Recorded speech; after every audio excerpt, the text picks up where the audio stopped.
12:45 මේ ශ්‍රී ලංකා ගුවන්විදුලි සංස්ථාවයි.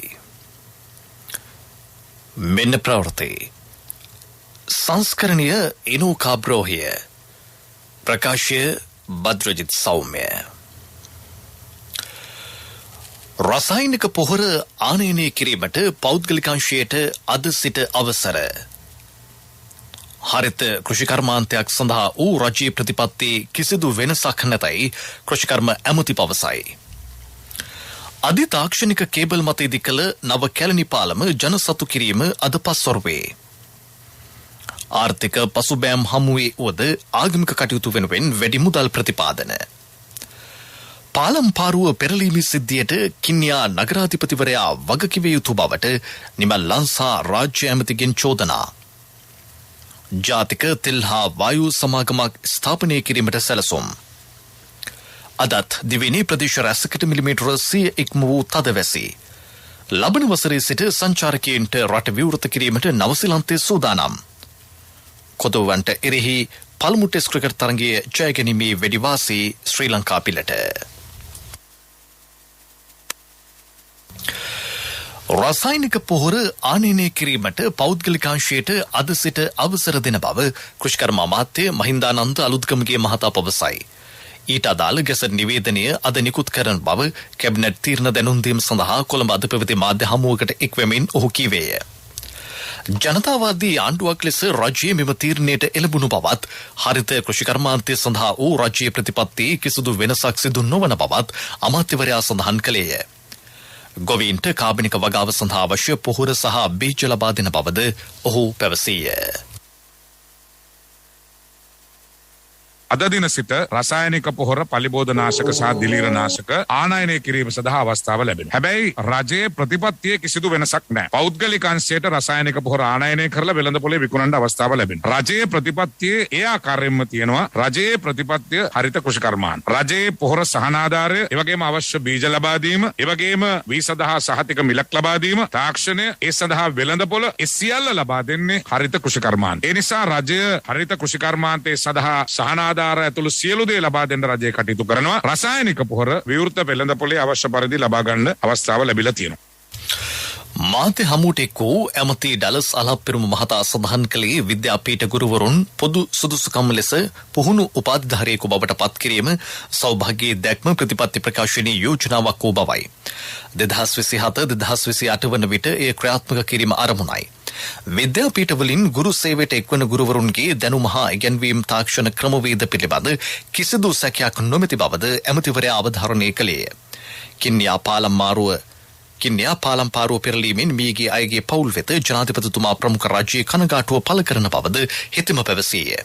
රාජ්‍ය අමාත්‍ය නිමල් ලංසා මහතා එම ස්ථානීය පාලමක් ඉදිකිරීමට කටයුතු යොදා තිබේ. ඒ වෙනුවෙන් වන්දි ලබා දෙනවද කියලා කියන එක ඇත්ත වශයෙන්ම රාජ්‍යයේ වගකීමක් ඒක. නමුත් වන්දියකින් ජීවිතයකට ඇති වැඩක් තියෙනවද? එකම පවුලේ අම්මත් දරුවෝ දෙන්නෙකුත් මෙලොවින් සමු ගන්නවා. ඒක තක්සේරු කරන්න බැරි අපරාධයක් වන්දියක් එතන තියෙන්නේ. ඒ කෙසේ වෙතත් ජීවත් වෙන අයට යම් ආකාරයකින් ඒ රාජ්‍යයේ වගකීම ඉෂ්ට කරන බව පැහැදිලිව කියන්නට ඕන. ඒ වගේම දැන් ත්‍රිකුණාමලයට එන්න පාලම් පාරුව අපේ මුළු ජීවිත කාලය පුරාම තිබ්බේ පාලම් පාරුවක්. ඒත් ඒ පාලම් පාරුව කිලෝමීටර් 8ක්ද කොහෙද යන්න තියෙන පාලම් පාරුවක්. මම එක වතාවක ග්‍රහණ ඇමතිවරයා විදිහට ඉන්දියා ඩිපෝ එක විවෘත කරන්න මම ගියේ ඔය පාලම් පාරුවෙන් ත්‍රිකුණාමලේ ඉඳලා. ඊටාම අවදානම් සහගත ගමනක්. වාහන පාවගෙන යන්නේ පාලම් පාරුවෙන්. දැන් එතෙන්දී මහින්ද රාජපක්ෂ නායකතුමාගේ ආණ්ඩුව කාලේ මෙතෙන්ට ඊටාම ශක්තිමත් පාලමක් හදලා දුන්නා. ඒක විශාල ජයග්‍රහණයක් ඒ පළාතේ. මේක යම් ප්‍රමාද වීමක් වෙලා තිබ්බා. නමුත් වර්තමාන ආණ්ඩුව විදියට ඒක වැඩ කටයුතු පටන් අරගෙන තියෙනවා. කඩිනමින් මේ ඛේදවාචකයට මුහුණ දුන්නු, අක්‍රතබ්බයට මුහුණ දුන්නු පවුල් වල හැමදෙනාටම කරන ඉහළම සාධාරණය වෙන්නේ අනාගතේ කිසි දවසක මෙවැනි අනතුරක් ඇති නොවන ආකාරයට ඒ ශක්තිමත් පදනමක් ඒ ගම්මානයට පුරවැසියන්ට ලබා දීම. බෞද්ධ අධ්‍යාපනය සඳහා පමණක් නොව සියලු ආගම්වල අධ්‍යයන කටයුතු සඳහා රාජ්‍ය අවශ්‍ය පියවර ගෙන ඇතැයි රාජ්‍ය අමාත්‍ය විදුර වික්‍රමනායක මහතා පවසයි. පිරිවෙන් අධ්‍යාපනයේ ඍජුවම අමාත්‍යාංශ විෂය පතයට අයත් වේ. විහාරස්ථාන ආශ්‍රිත පිරිවෙන්ද අධීක්ෂණයට ලක් කෙරේ. ඊට අවශ්‍ය සිළු පහසුකම් සලසා ඇතැයි පාර්ලිමේන්තුවේදී වාචික පිළිතුරු අපේක්ෂාවෙන් විමසූ ප්‍රශ්නවලට පිළිතුරු දෙමින් හෙතෙම කීවේය. පාර්ලිමේන්තුව අද පෙරවරු 9:30ට නියෝජ්‍ය කතානායකවරයාගේ ප්‍රධානත්වයෙන් රැස් විය. වැඩිදුරටත් අදහස් දැක්වූ රාජ්‍ය අමාත්‍යවරයා ආර්ථික පසුබෑම් හමුවේ වුවද ආගමික අධ්‍යයන කටයුතු වෙනුවෙන් වැඩි මුදල් ප්‍රතිපාදන වෙන් කිරීමට බලාපොරොත්තු වන බව කීවේය. අග්‍රාමාත්‍යවරයාගේ මූලිකත්වයෙන් මීට අදාළ සුළු කටයුතු සිදුවේ. සමාජ සෝදාපාලුව හමුවේ දහම් පාසල් හා පිරිවෙන් අධ්‍යාපනය තවදුරටත් වැඩි දියුණු කළ යුතුය. එසේ නොවනොත් රට තවත් විනාශයට යා හැකි බව ඔහු පෙන්වා දුන්නේය. පාලම් පාරුවක් පෙරලීමේ සිද්ධිය පිළිබඳ මෙහිදී අදහස් පළ විය. එහිදී අදහස් දැක්වූ රාජ්‍ය අමාත්‍ය නිමල් ලංසා මහතා ප්‍රකාශ කළේ කින්නියා ප්‍රදේශයේ සිදු වූ මෙය අනපේක්ෂිත සිදුවීමක් බවයි. මෙවැනි සිදුවීම් නැවත ඇති නොවීමට සිළු දෙනා වග බලාගත යුතු බවද හිතෙම පැවසීය. කින්නියා ප්‍රාදේශීය සභාව හා නගර සභාව ස්ථිර පාලමක් ඉදි කරන තුරු තාවකාලික පාලම් පාරුවක් යොදාගෙන මගින් ප්‍රවාහනයට අවසර ඉල්ලා තිබුණි. අමාත්‍යාංශයේ මේ ඉල්ලීම අනුමත නොකළ බව නිමල් ලංසා මහතා පැවසීය. කින්නියා නගර සභාවේ නගරාධිපතිවරයා තම බලතල භාවිත කරමින් පාලම් පාරුවක් යොදවා තිබිණි. ඒ වෙනුවෙන් අසරණ ජනතාවට සේ ජීවිතවලින් වන්දි ගෙවීමට සිදුවිය. මෙම සිද්ධිය යොදාගෙන දේශපාලනය නොකරන්නයි නිමල් ලංසා මහතා ඉල්ලා සිටි පාර්ලිමේන්තු මන්ත්‍රී මුජිබුර් රහ්මාන් මහතා නැගූ ප්‍රශ්නයකට පිළිතුරු දෙමිනි. මේ අතර අමාත්‍ය ජොන්ස්ටන් ප්‍රනාන්දු මහතාගේ මූලිකත්වයෙන් මෙම පාලම ඉදි කිරීම කඩිනම් කිරීමට පියවරගෙන තිබේ. යහපාලන රජයේ මීට වසර 5කට පෙර මුල් කළ තබා ඇතත් තවමත් පාලම ඉදි නොකිරීම පිළිබඳ කනකාටු වන බව ඔහු පැවසීය. සිද්ධියෙන් මේගේ අය වෙනුවෙන් ඔවුන්ගේ පවුල්වල ඥාතීන්ට ශෝකය පළ කරන බව රාජ්‍ය අමාත්‍යවරයා කිව්වේ. ලබන ජනවාරි 1 වෙනිදායින් පසු රාජ්‍ය සේවකීන්ට තම කැමැත්ත පරිදි වයස අවුරුදු 55 දී හෝ විශ්‍රාමය හැකි බව ඇමති ජනක බණ්ඩාර තෙන්නකෝන් මහතා පැවසීය. පාර්ලිමේන්තු මන්ත්‍රී විජිත හේරත් මහතා නැගූ ප්‍රශ්නයකට පිළිතුරු දෙමින් ඇමතිවරයා මේ බව කීවේය. ලබන වසර සඳහා වන රජයේ අයවැය ලේඛන ඉදිරිපත් කළ අභියෝගාත්මක පසුබිමක සිටි ජනතාවට උපරිම සහාය ලබා දෙමින් රටේ ආර්ථිකය නැගවීමට මුදල් අමාත්‍යවරයා ගන්නා උත්සාහය ප්‍රශංසනීය බවද ඔහු පැවසීය. මෙවර අයවැයට දිගු කාලීන මෙන්ම මධ්‍ය කාලීන සැලසුම්ද ඇතුළත් වේ. පාර්ලිමේන්තු මන්ත්‍රී රංජිත් මද්දුම බණ්ඩාර මහතා කාර්ක සභාව අවස්ථාවේ නැගූ ප්‍රශ්නයකට පිළිතුරු දෙමින් අග්‍රාමාත්‍ය මහින්ද රාජපක්ෂ මහතා ප්‍රකාශ කළේ රටේ සැබෑ සංවර්ධනයක් ඇති කිරීමට නම් ආර්ථික සංවර්ධනය මෙන්ම අධ්‍යාත්මික සංවර්ධනයද තිබිය යුතු බවයි. පුද්ගලයන් විනයගරුක විය යුතුය. එම කාර්යභාරය බුද්ධ ශාසන අමාත්‍යාංශයට පැවරේ. වසර 2500කට අධික කාලයක් සම්බුද්ධ ශාසනයේ චිරජීවනයේට රටක් ලෙස ගෙන ගිය වැඩපිළිවෙල ඉදිරියටත් පවත්වාගෙන යා යුතු බව අග්‍රාමාත්‍යවරයා පැවසීය. ආණ්ඩුක්‍රම ව්‍යවස්ථාවේ සඳහන් කර ඇති පරිදි සියලුම ආගම් වලට ආරක්ෂාව දීම අපගේ වගකීම වෙනවා. ඒ අනුව අප විසින් සියලුම අන්‍ය ආගමික සිද්ධාස්ථාන සංවර්ධනයටද එම ආගමික පූජකතුමන්ලාගේ අධ්‍යාපනය අසුබ සාධනය වෙනුවෙන්ද කටයුතු කරලා තියෙනවා. දහම් පාසල් පද්ධතිය ශක්තිමත් කිරීම වෙනුවෙන්ද වාර්ෂිකව විශාල මුදලක් බෞද්ධ, හින්දු, ක්‍රිස්තියානි හා මුස්ලිම් කටයුතු දෙපාර්තමේන්තුව හරහා වැය කරනවා. ආගම්තර සහජීවනය වැඩි දියුණු කිරීමෙන් අන්‍යෝන්‍ය සහයෝගයට යුතුව ජීවත් වන ජන සමාජයක් දී කිරීම වෙනුවෙන් අපි මේ සියල්ල කරන්නේ. මුළු ලෝකම් බලපෑ කොයිත් තත්ත්ව නිසා සැලසුම් කළ කටයුතු නියමිත ඉලක්කය කරා යෑමේදී විවිධ දුෂ්කරතාවලට මුහුණ දීමට සිදු වෙනවා. විනයගරුක පුද්ගලයෙකු බිහි කිරීමට බාධාවක් ලෙස මත්ද්‍රව්‍ය භාවිතය විවිධ දුරාචාරවලට යොමු වීම සඳහන් කරන්න පුළුවන්. එවැනි පුද්ගලයන් හඳුනාගන්නේ ආගමික පසුබිමක් යටතේ ඔවුන් පුනරුත්ථාපනය කොට සමාජගත කිරීමේ වැඩසටහන අප අමාත්‍යාංශයෙන් ඉදිරිපත් කර තියෙනවා. එය 2022 වර්ෂයේදී අඛණ්ඩව ක්‍රියාත්මක කිරීමට සැලසුම් කර තිබෙනවා. මුළු ලෝකම් බලපෑ කොයිත් තත්ත්ව නිසා සැලසුම් කළ කටයුතු නියමිත ඉලක්කය කරා යෑමේදී විවිධ දුෂ්කරතාවලට මුහුණ දීමට සිදු වෙනවා. මේ ප්‍රවෘත්ති ශ්‍රී ලංකා ගුවන්විදුලි සංස්ථාවෙන්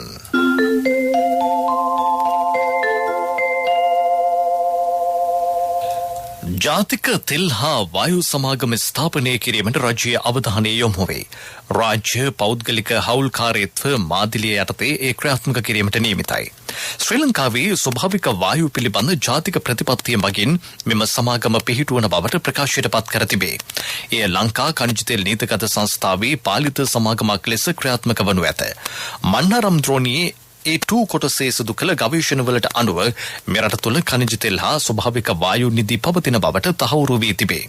ඛනිජ තෙල් හා ස්වභාවික වායු රට තුළ නිෂ්පාදනය කිරීමෙන් දේශීය අවශ්‍යතාව සඳහා පොසිල ඉන්ධන ආනයනය මත යැපීම අඩු කර ගැනීමට හැකියාව ඇත.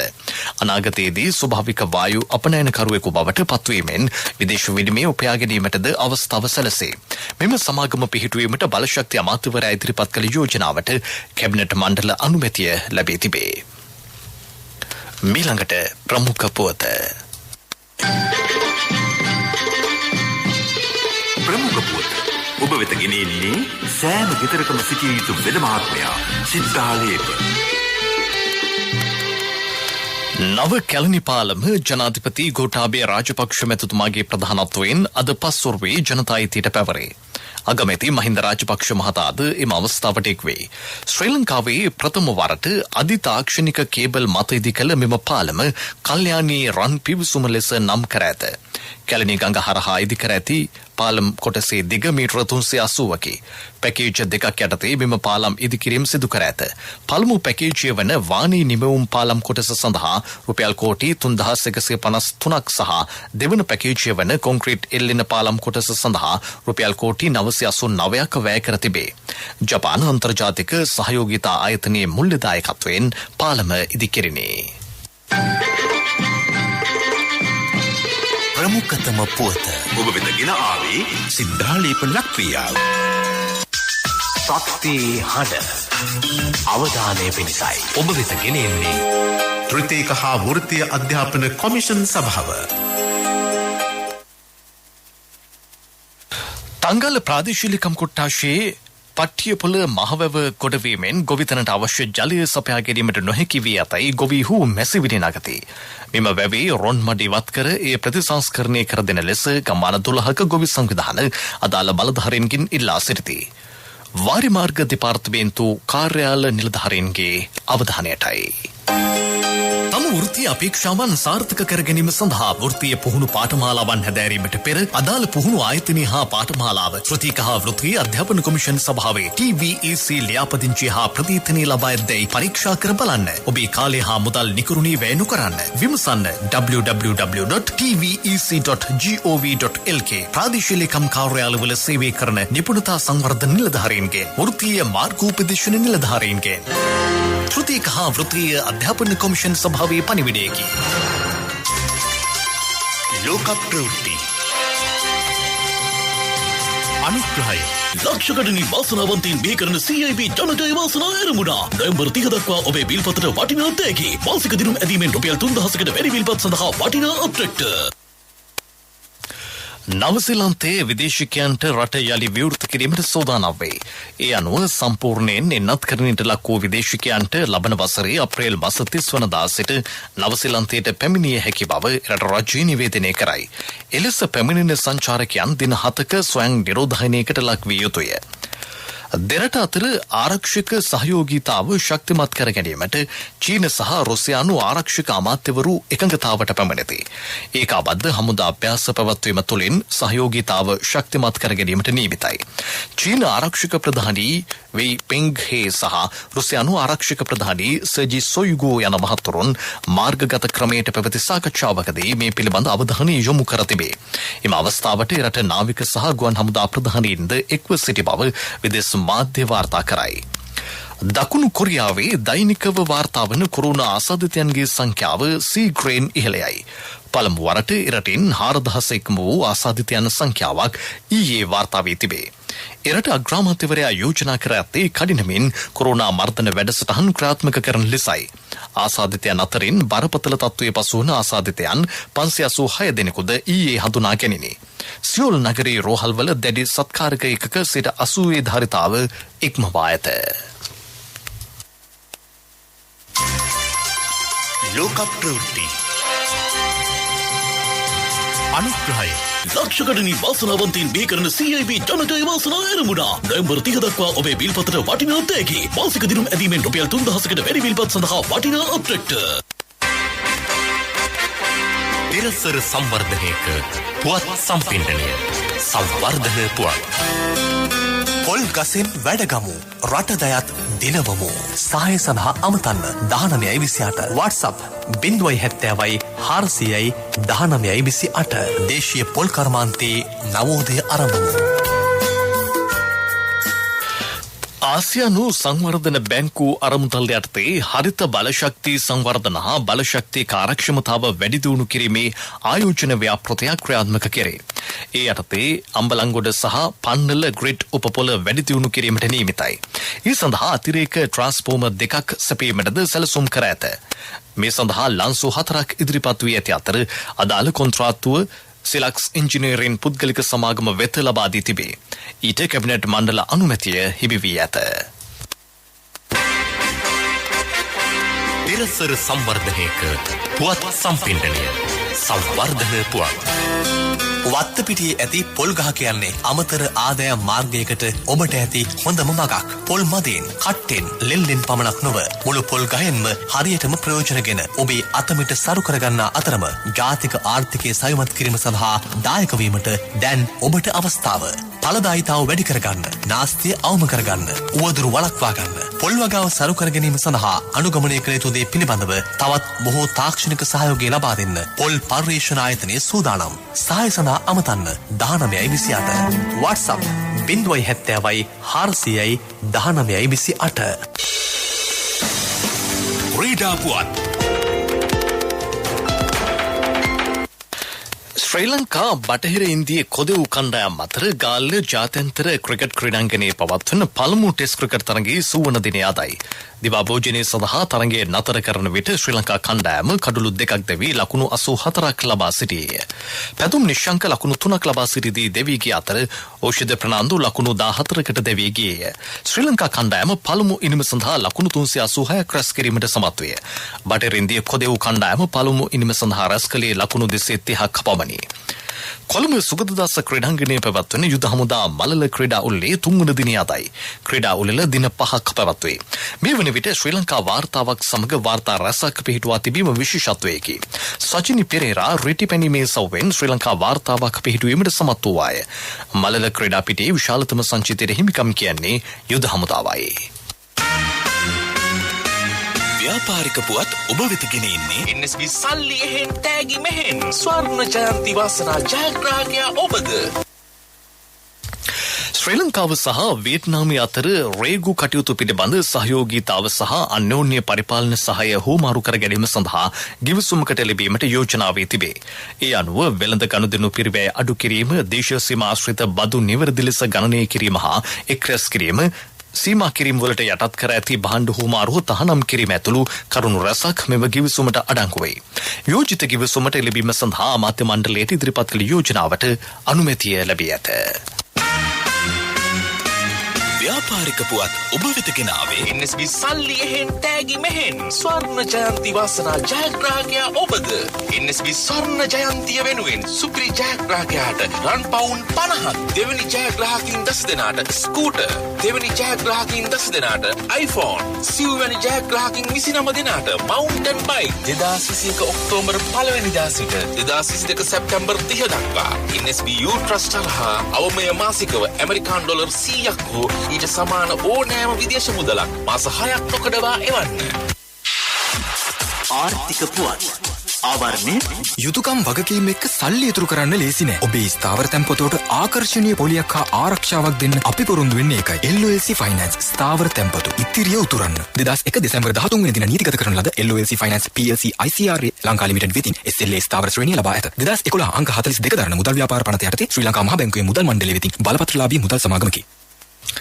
වෙළඳපොලේ සහල් හිඟිය මගහරවා ගනිමින් පාරිභෝගිකයාට පහසු මිලට ලබා දීම සඳහා අවශ්‍ය පහසුකම් සැපයීම පිණිස ආනයන හා අපනයන පාලන පනත යටතේ රෙගුලාසි පනවමින් ගැසට් නිවේදනයක් නිකුත් කර තිබේ. එකී රෙගුලාසි අනුමැතිය සඳහා පාර්ලිමේන්තුවට ඉදිරිපත් කිරීමට නියමිතයි. මුදල් අමාත්‍යවරයා ඒ සඳහා ඉදිරිපත් කළ යෝජනාවට කැබිනට් අනුමැතිය හිමි වී ඇත.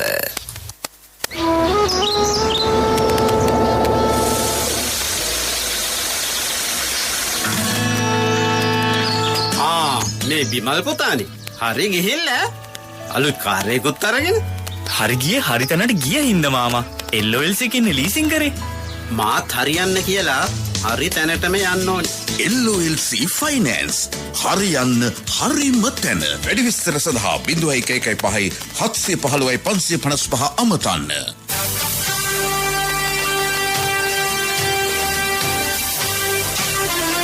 කාලගුණ වාර්තාව ඔබ වෙත ගෙන එන්නේ ඩයලොග් සහ අධ්‍යාපන අමාත්‍යාංශය එක්ව හඳුන්වා දෙන නැනස මොබයිල් ඇප් එක මගින් එක ශ්‍රේණියේ සිට අපොස උසස් පෙළ දක්වා සෙසුන්ට ඔන්ලයින් ඉගෙන ගන්න අවස්ථාවක්. විෂය නිර්දේශය තුළ ඇතුළත් සියලුම පාඩම් සිංහල, දෙමළ සහ ඉංග්‍රීසි භාෂා ත්‍රිත්වයෙන්ම වීඩියෝ පාඩම්ද සහිතයි. දැන් ඔබේ දරුවාට ඔබේ මොබයිල් එකෙන් සබ්ස්ක්‍රිප්ෂන් ගාස්තු නැතිව පහසුවෙන් ඉගෙනුම් කටයුතු වල නිරත වීමට අදම Google Play Store, App Store, Huawei Store හෝ Windows හරහා නැනස මොබයිල් ඇප් එක ඩවුන්ලෝඩ් කරගන්න. ඩයලොග් අනාගතය ආදායි. දෙවිනට ගිනිකුණ දෙසෙන් නිරිත දෙක බෙන්ගාල බොක්ක ප්‍රදේශයේ පවතින පහළ වායුගෝලීය කැළඹිලි ස්වභාවයේ අඩුපීඩන කලාපයක් දක්වා වර්ධනය විය හැකි බව කාලගුණ විද්‍යා දෙපාර්තමේන්තුව දැනුම් දෙයි. දෙවිනි පුරා අහස වලාකුළින් බරව පවතී. දෙවිනි බොහෝ ප්‍රදේශවලට විටින් විට වැසි හෝ ගිගුරුම් සහිත වැසි ඇතිවේ. උතුරු මැද නැගෙනහිර ඌව සබරගමුව මධ්‍යම සහ දකුණු පළාත්වල ඇතැම් ස්ථානවලට මිලිමීටර 100ක පමණ තද වැසි ඇති විය හැකිය. දෙවිනි සෙසු ප්‍රදේශවල ඇතැම් ස්ථානවලට මිලිමීටර 75ට වැඩි තද වැසි ඇති වී හැකි බව දෙපාර්තමේන්තුව සඳහන් කරයි.